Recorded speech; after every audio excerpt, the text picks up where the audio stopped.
What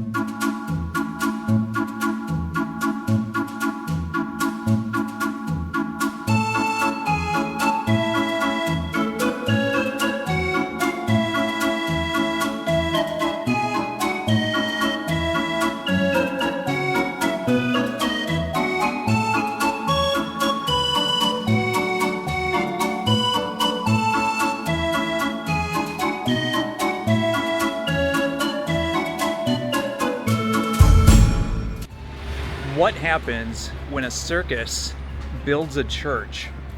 My name is David. Welcome to church visit number 32 of 52 churches in 52 weeks, round 3. So today I'm working with a little bit of different equipment, and I'm in Sarasota, Florida to attend St. Martha's Catholic Church. So I'm always looking for some interesting churches to visit, especially for this third round with historical churches. And as I'm researching what would be an interesting church visit in Florida, I came across St. Martha's. And the interesting thing about this, from what I've seen, is the Ringling Brothers Circus helped to build this church during the Great Depression. So looking at some pictures online, and you can see this is the courtyard right now. I'll show you real quick what this looks like, because it's absolutely gorgeous inside. And then you have the church over here. So one of the things that I've been learning about this online is there are different wagon wheels inside the church, and even a lion that is stuffed, I guess taxidermy style, with a cage inside. So I don't know if that's inside the church or maybe inside one of these other buildings here. But I'm very curious to learn more about this. I didn't know anything about Ringling Brothers until I was driving over here and just watched a real quick movie, documentary style, on the history of the circus and how that had such an impact on the United States, especially towards the late 19th century and into the early 20th century. So for me, with this church service, very curious, and then not only that, but then I guess there's circus ministry, and I want to see if I can learn anything from that. So I'm going to go inside here in just a little bit. I'll show you a little bit what it looked like inside, and then I'll be back probably in my kitchen to share a little bit more in just a moment.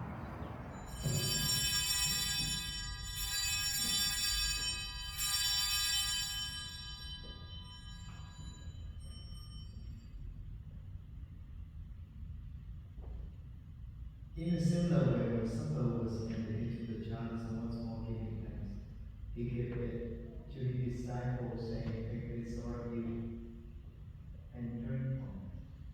For this is the chalice of my blood, the blood of the new and eternal covenant, which will be poured out for you and for many for the forgiveness of sins. Do this in memory of me."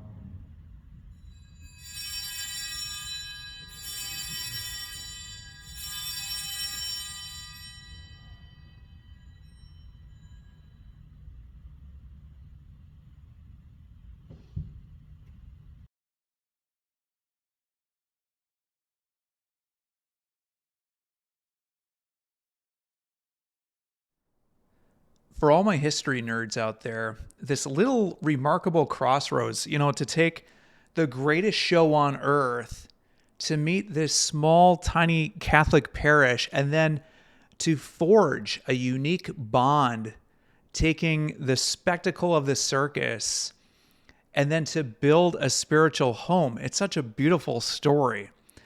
One thing I regret, and this is a confession I have after attending St. Martha Catholic Church, is I wish I had known more about circus ministry before I walked in. Later on, I learned that there was something called a circus mass, and it's a mass designed obviously for circus workers. So it's I wish I had scheduled or planned or known about that before making this visit. Now that said, I still really enjoyed my visit here. After Mass, I asked a lady who was kind of assisting with some of the takedown, like what was interesting to visit. She gave me this little pamphlet kind of detailing the history of the church. I also got to see the wagon wheels, which bookmarked both ends of the altar. And it was such a blessing. She actually let me inside one of the corner buildings. It looks like this room is used for maybe conferences or larger gatherings that the old church building can't, they don't have enough capacity for. So inside, and like I mentioned when I was on site, was this wagon cage of a lion mount inside.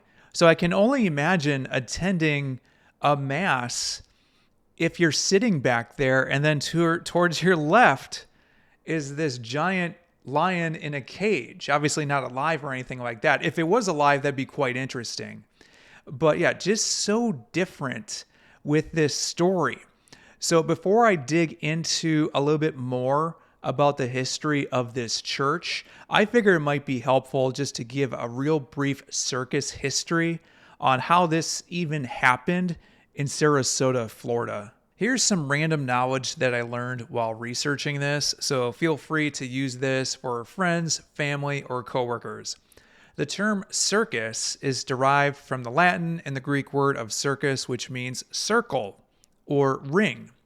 So the term was originally used in ancient Rome because, of course, the Roman Empire would create this. It was used to describe large circular arenas like Circus Maximus. So you'd often have, the public spectacles like the chariot races or gladiator fights, just anything that you've seen in that movie Gladiator with Russell Crowe. So these circular shapes, these arenas, they influenced the word circus to be used to describe them moving forward. So when modern traveling circuses emerged in the 18th century, they adopted the name because the stage performances were often in these circular rings. So the origins of the modern day circus emerged in the 18th century in England. So there's a cavalry officer who was looking to differentiate himself from competitors when it came to horse tricks. So he rented out an amphitheater, and what was different about his act is his horse tricks were done in a circle, a circus. And over time, if there was any type of lull moments between performances, he would start to employ acrobats, jugglers, clowns, and hence you have the modern day circus. And eventually this made its way over to the United States, where it became popularized by P.T. Barnum. Here's what's wild. He did not set out to create a circus like it is today. What he originally was intending to do was he would have these exhibit museums where he would bring in these zoo-like exhibits and freak shows. But on two separate times in the 1860s, his museum burned down. So as a result, he went into retirement until some traveling museum exhibitors wanted to bring him back, especially just due to his name recognition. So as a result, that started the greatest show on earth.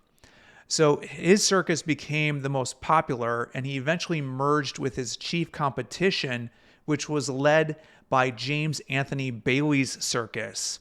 So Barnum and Bailey Circus, they added Jumbo, advertised as the world's largest elephant, and Barnum and Bailey's circus became the top echelon when it came to circus entertainment. Now, I should mention, and it probably goes without saying, but I'll say it anyway, circuses back in the late 19th century, early 20th century is nothing like it is nowadays. This was like Christmas back then. Schools would close, businesses would close. Everyone wanted to see this spectacle because it was enormous. It was extravagant. It was exotic. So these crews would erect a camp, and they would set up the big tent, and they would move from task to task to essentially create this tent city. Even the military would study how the circus would be able to move from town to town so efficiently and so fast. So the costume parades obviously would follow with the elephants and the lions and the horses and, the trained dogs and the trained pigs and just anything that was just bizarre and different. And this was something where many of the locals had maybe, I don't know if they had even seen pictures of some of these animals. So to actually see these all live in person, some of these circuses had up to 50 elephants. It was just so different. So meanwhile, as Barnum and Bailey was the top circus at this time, in the 1880s in Baraboo, Wisconsin, you had 5 of the 7 Ringling brothers who started to create circuses in their backyard. So eventually they would start going from Midwest town to town, and they would hold their own circuses. And with the Ringling brothers, there was no kind of de facto leader. They were a cohesive unit. I read even when it came to writing out business checks, they would sign their name as Ringling Brothers. So things started to change when it came to the pecking order in these circus wars, because P.T. Barnum passed away in the 1890s, and then Bailey made a huge mistake and decided to tour in Europe for 5 years. Meanwhile, the Ringling brothers, this cohesive unit, they acquired a train, and that was a game changer because that was able to get them faster, farther, more acts, and as a result, they took over essentially the monopoly of circuses, because eventually when Bailey returned, that his circus just wasn't the same.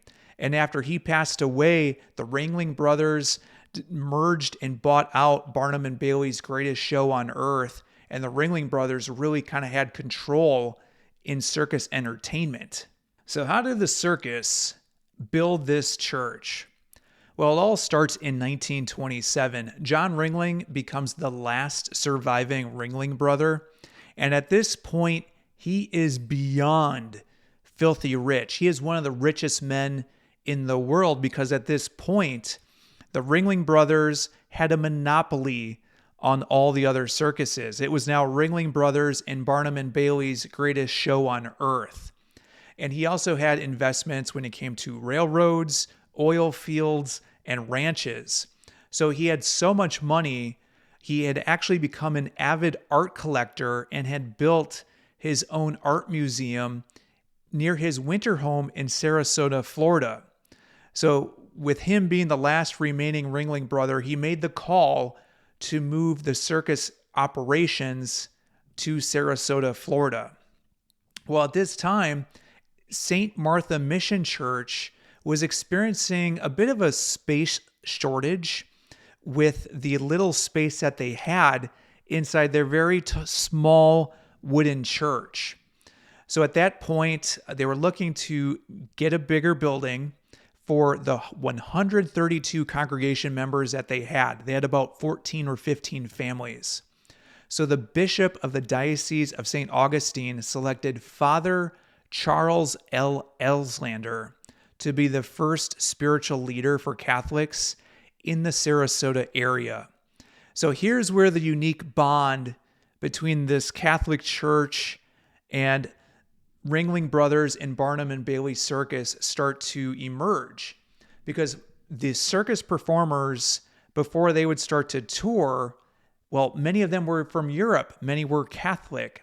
So Father Elslander would reach out to the circus performers and just show love and compassion and care and support for these circus performers. So as a result, the circus performers saw a friend, they saw an ally in Father Elslander.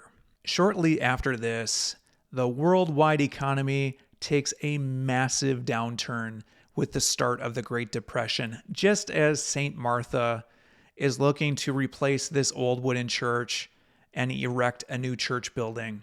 Not only that, but then you also have some church members who are fleeing the state to find some financial stability in some stronger states at that time. So as a result, Some weeks they were only getting $11 in tithing. They could barely operate its food pantry for the homeless. Well, this is when the circus really stepped in. Father Elslander, he had created those bonds. He had created those relationships with the circus. Not only that, but he would do an annual blessing of the circus train before they would leave for their first show of the year. That also continued with a blessing of the elephants. And over time, Father Elslander asked the circus performers if they could hold a fundraiser, some type of circus performance to help raise funds for the new church building. And the circus performers, they were all down for it. So the first shows started in 1935, right on the church grounds. I understand it actually was in the same parking lot when I was on site in Sarasota. And they would have about 14 performance acts from what I understood. And it was just a substantial gesture for the high esteem that Father Elslander had within the circus community. So annual attendance for these shows would draw about 2,000 people. From what it sounds like, over 2/3 were non-Catholic. So the price of the tickets, they even have a poster from that. Children could enter for a quarter, and then parents could get in for 50 cents. If anyone wanted a reserved type of seat, I think the tab was like a single dollar bill. So all these receipts, they were able to build up the fund reserve to build the new church building. And they were able to get it built very quickly. And they had their first Mass for Easter in 1941. Nowadays, St. Martha has become the United States National Circus Church. So circus and traveling ministry, clergy, religious and lay ministers, they will all minister to traveling show performers and workers, and they'll gather at St. Martha for their annual meeting. Also inside, I kind of mentioned with the wagon wheels, that is just a very small nod to the circus community for getting this church built in the first place during the Great Depression. And then with the wagon cage, that was a gift from another circus owner by the name of Alan Hill. And he donated this wagon cage with the lion inside of it as a gift for the church's 80th anniversary. This was such a fun video to do. Hope you enjoyed this look in a St. Martha Catholic Church. It's not every day you can look into a church where circus performers had a role in building it. If you want to support the channel, don't support me, help support those in need. We're doing our St. Jude Children's Research Hospital fundraiser. Last I looked, we were at $24,000 raised, which is absolutely amazing. Thank you very much for all those that have donated. Our goal by the 52nd and final church is to have hit $52,000. $5, $2, whatever works. Much appreciated. Want to say thank you very much for all the help. But as always, until next time, hope you have a good one.